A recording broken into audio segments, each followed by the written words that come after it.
Hi, this is Dennis with Second Chance Tackle. Today I'm going to try and help out my buddy Billy. Billy got a 386 Mitchell, and his doesn't have an anti-reverse that's working. He asked me a couple of things, and the most important one was how does this set?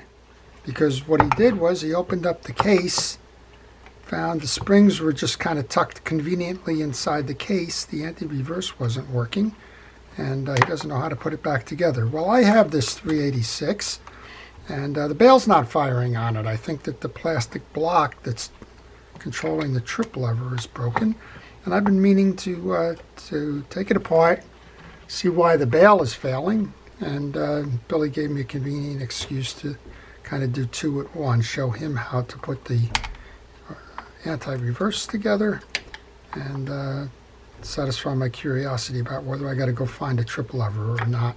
There's a little plastic block inside this that rides inside the rotor here, and that seems to be the weakness of this reel, that little plastic block breaks.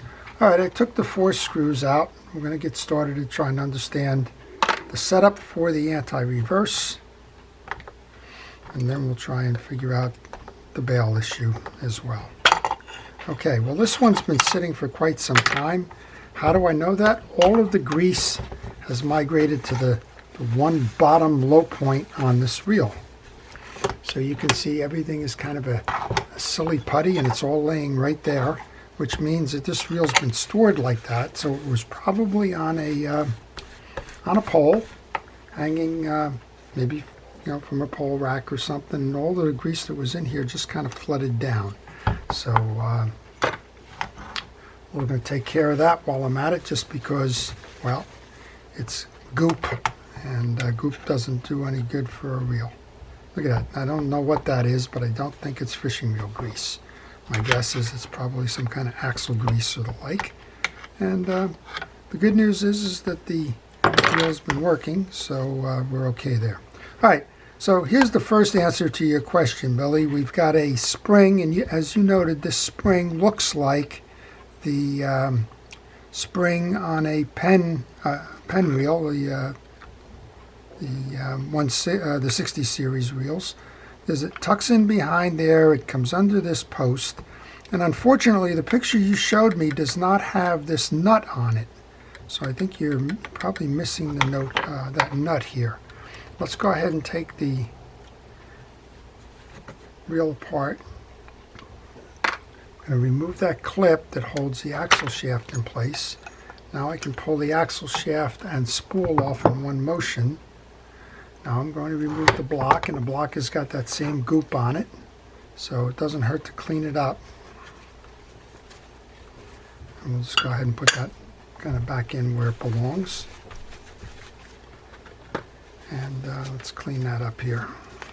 All right. So in order to remove the main gear, you got to remove the pinion gear. To get to the pinion gear, you need to take off the rotor nut. So let's go find the right socket for that. You need a socket. The lip on this case is too deep to just get at it regularly. Of course, it's like that little riddle. Why is the thing you're looking for always in the last place you look? Well, because you stop looking after you find it.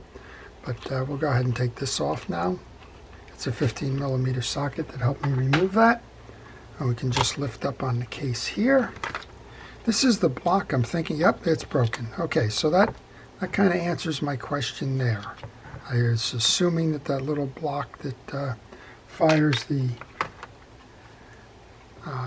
bail is broken, and that's exactly what's happened here. We have the block broke. It's become pulled out of the assembly. That stick belongs inside here. There's a hole here. The trip block, which hits on this ramp here, is broken. So this one won't trip. So what I need to do to fix this is order the new block. I can do that. There are some places that still have that around. Take the bail arm off so that I can free this pin, lift everything up, reestablish that with the new block. So that's a project for another day. right now we're just going to try and show Billy how that anti-reverse comes together. So if you like these kinds of things, sometimes it's just plain analysis, sometimes it's repair, sometimes it's a full take apart and service of a reel. If you like that, I would encourage you to subscribe to my channel. And if you do subscribe to my channel, please hit the notification button. That'll show you all of the projects that I'm working on, and you might find one that interests you. If it does interest you, well then certainly you can get the heads up in terms of it being posted and go take a watch. Now, I'm not going to say that everybody's interested in every reel that I do, but I do service all kinds of reels. And for example, today two low-profile bait casters just came into my shop. This is an old vintage reel question, and I work on a lot of saltwater reels because we're based here on the mid-Atlantic seaboard, and we do see a lot of saltwater reels come in, particularly this time of year. The season's over. This is the time to take your reels, get them all tuned up, get ready for the spring runs, and I'm starting to see a lot of those come in as well. So I do service reels by mail, and I also have a great group of guys that bring me their reels, as well as some commercial fishing projects and the like. So again, subscribe, and if you have a reel like this that needs to be serviced, well, send a note to my email on the business card that follows. I'll be happy to do that for you. This is one big old bearing. The whole assembly should just pull right out. And why did we do that? Well, we had to do that in order to remove the main gear to show everybody what this setup is underneath. I like to switch it to the off position so that when I remove that main gear, we are off, and we can get to it from there. Okay, so Billy, here's how it goes. Well, look at all that grease under there, huh? So again, I guess I'm doing two things at once.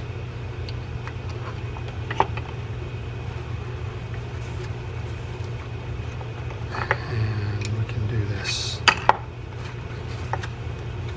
All right, so we have the spring that looks like an eccentric spring for the pen gear.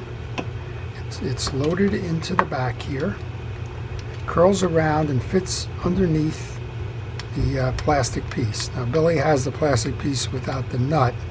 I guess we're gonna have to go see if we can find the nut there. That's the cam. We have a spring, which is an interesting setup on the spring. It's an S spring, so it goes between the two posts in the case. And this is a little hard to see as well. But there's an up and down piece there, and it rides on the back neck of that dog. So when you're in the fire mode, you can see it slides down. It's going to keep it in there, and as it hits, this is the motion you will get from that anti-reverse dog. When you go to the override position on the cam, it's going to hold it so that this doesn't fire into the click ratchet. So where is that click ratchet? It's on the back of the main gear, and this is where the beak of that anti-reverse dog is going to rest against the piece. So Billy, what you're going to have to do, go ahead and get that spring that you showed me in your picture, pull up the white carrier, the cam, take the spring out, load your spring, find the right nut there, and we will get you loaded on the spring here. So that's about the best I can show you at the moment. I hope it's clear enough that you can see that assembly. And again, let's just go quick review. The coil spring with the flat tag goes in the valley of the case piece down below here. The coil itself is angled to the outside. The tag end, the right 90-degree angle, goes underneath the plastic cam. There is a tie-down washer and nut. Maybe that's in your case. I hope it is. The dog sits on the post just north of that piece, beak facing in, the spring for the tension on that dog. Well, it's got the S-spring top. There's the 2 posts. Tag end out here, wraps inside the gap between those 2 posts around and goes to the neck on the back end of that gear, so on that dog. So that's the setup on a 386 for that anti-reverse dog. And if you have a question like this, maybe you're working on something, maybe you bought a reel with a surprise inside like Billy, where he thought that well, I got the reel, and then looks at it and doesn't have the anti-reverse properly installed. Well, leave that question in the comment section. If I have the reel in my shop, I'll be happy to try and point out how that goes to work. So to everybody who's a first responder, thank you for everything it is that you're doing to keep us safe during the pandemic. To all, please stay safe, stay well, and stay watching. And this is Dennis with Second Chance Tackle, showing you how to do the anti-reverse dog setup on a 386, and wishing everybody well. Please stay safe, stay well, and stay watching. Have a great day.